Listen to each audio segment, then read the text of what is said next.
Hey guys, Joanne here with Newegg TV. I'm here to do an overview on this ZALMAN GS1200 full tower computer case.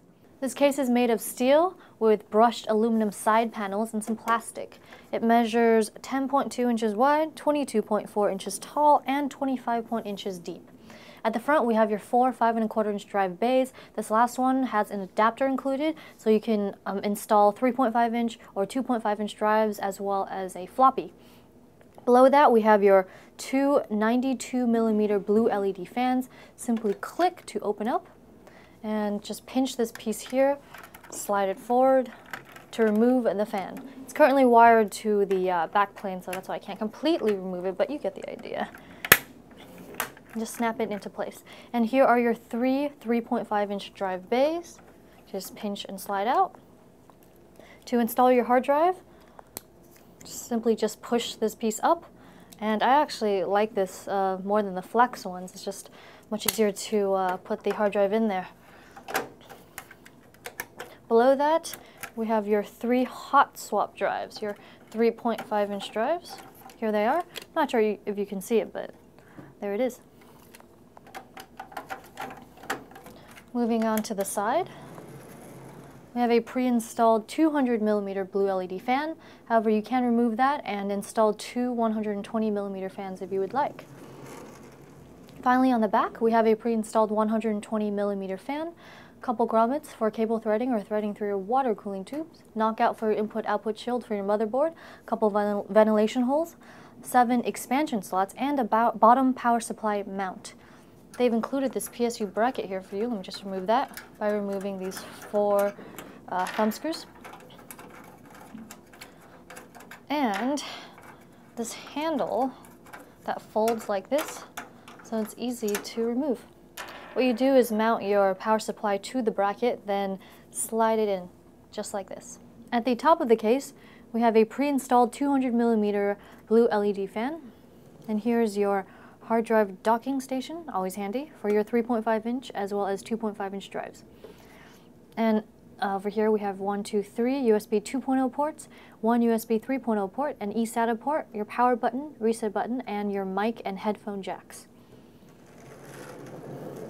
On the bottom, we have some interestingly shaped ventilation holes and mounting points for 2 120mm fans. As you can see, there are no feet currently attached, but they have included it in the accessories. Here's the front piece and the rear piece. So all you have to do is match up these hooks to these holes here. Give me a moment. Just like this, and slide it into place. Same thing with this bottom piece. And there we have it. One quick thing I forgot to mention, before you hook the feet onto the bottom of the case, take these screws here and drop it into these 2 holes. Just like this. And what you'll want to do is tighten the screws enough that it shows up but does not pop out from the holes. Then all you have to do is pop this on and proceed to tighten up the screws. Let's take a look at the right side of the case first. And the side panels do come with these handles, so it's easier to remove them. Next, I'm going to loosen up these thumb screws because they do not come off. Just a nice feature so they don't start bouncing all over the place. Slide and lift. Here, we have a cutout for your aftermarket heatsink, some holes to thread your cables through, and plenty of tie-down points to manage all those cables. And there's some space between the motherboard tray and the side panel to give you some more cable management room. And over here, you'll need to remove this screw and loosen up this thumb screw, and as well as do the same for the other side to pop off these covers. Before we take a look at the interior, here's another look at your pre-installed 200mm LED fan with its 3-pin connector. And to remove this piece, simply take off all these screws.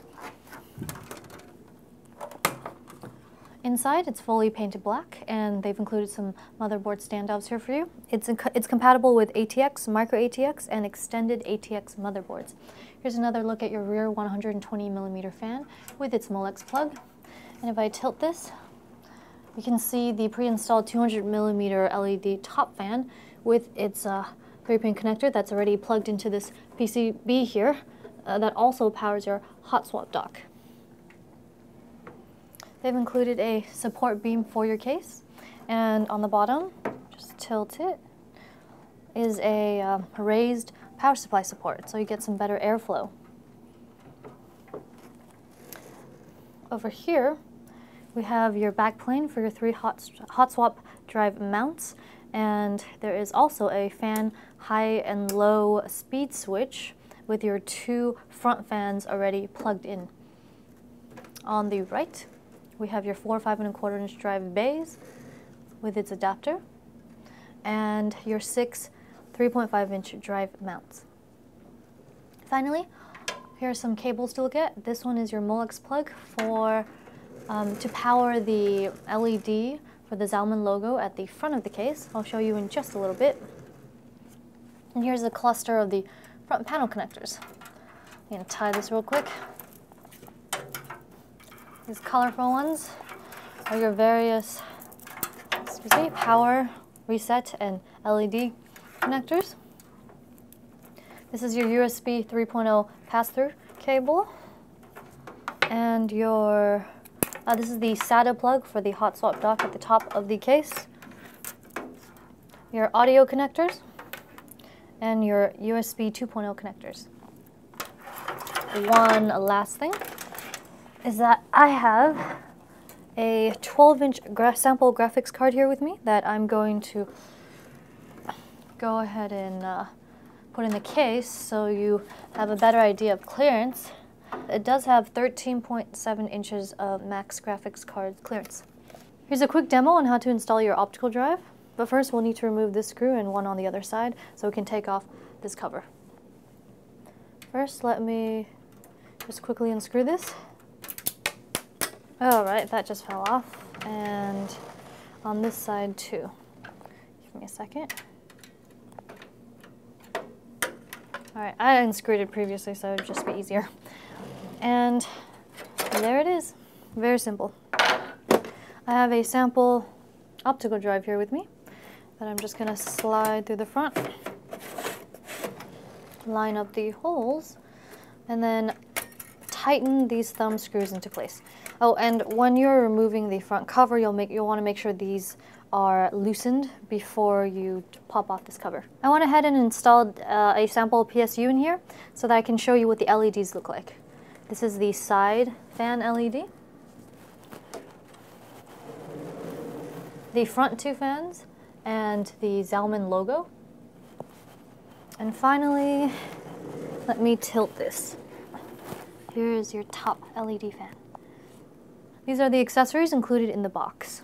First up, we have your user manual, always nice to have, and some instructions on how to install this hard drive pad where your hot swap dock at the top of your case is. And they tell you that you need to use this double-sided tape to secure it in place. Here's a baggie of your zip ties, motherboard standoffs, as well as mounting screws. And finally, here's an extension cable for your supplemental CPU power. That wraps up our overview on this ZALMAN GS1200 full tower computer case. I'm Joanne, and if you enjoyed this video, be sure to subscribe to our Newegg YouTube channel. Thanks for watching Newegg TV, and we'll see you next time.